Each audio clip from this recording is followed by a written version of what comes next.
Now, the Prime Minister has rejected demands for a national inquiry into the rape gang scandal and denied watering down plans for 5 local inquiries. Well, in a GB News exclusive, a retired police officer has told Charlie Peters he was threatened after conducting a 3-month investigation into abuse in Bradford. Oh, here's what Charlie uncovered.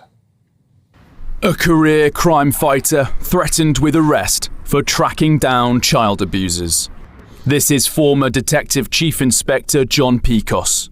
In Oldham, he had tackled trafficking and exploitation, but working for a charity after leaving the force in 2008, he wanted to see if this problem was widespread. I got a map of the Northwest and I closed my eyes and stuck a pin in, and it landed at an address in Bradford. We looked around that area and found a children's home. I went down to the location and identified a great property where we could observe the activities around that children's home.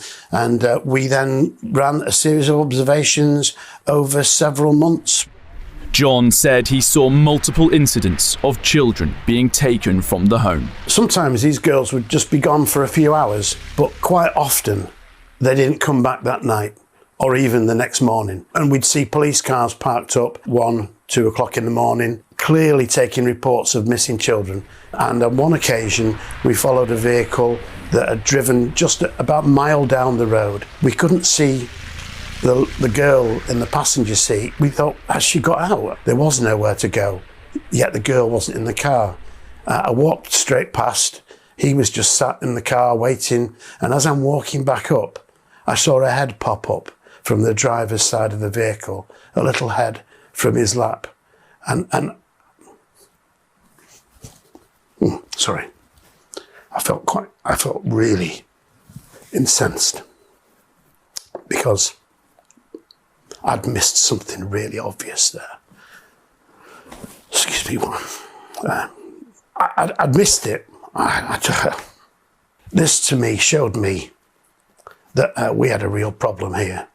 So after 3 months of gathering this information, what did you try and do with it? We wanted to try and move this forward. We had contacts in Bradford that led us to the bishop, who agreed to host a meeting for us to make a presentation to children's charities, and he also invited the local police. The representative from one of the children's charities said, everybody knows this is what goes on in children's homes. It goes on across the country. How can this be going on all over the country and we're not doing anything about it?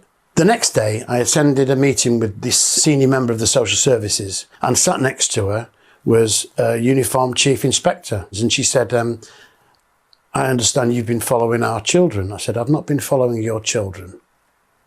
I've been following the people that I believe have been exploiting, taking advantage of your children.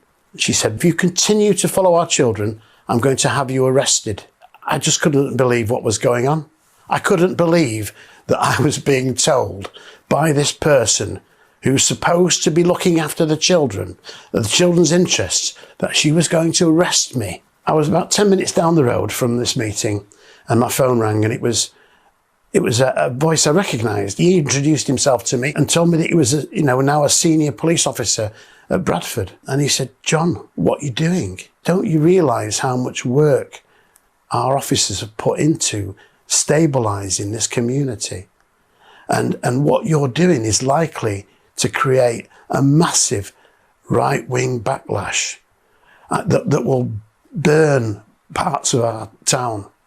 He says, don't you see what you're doing?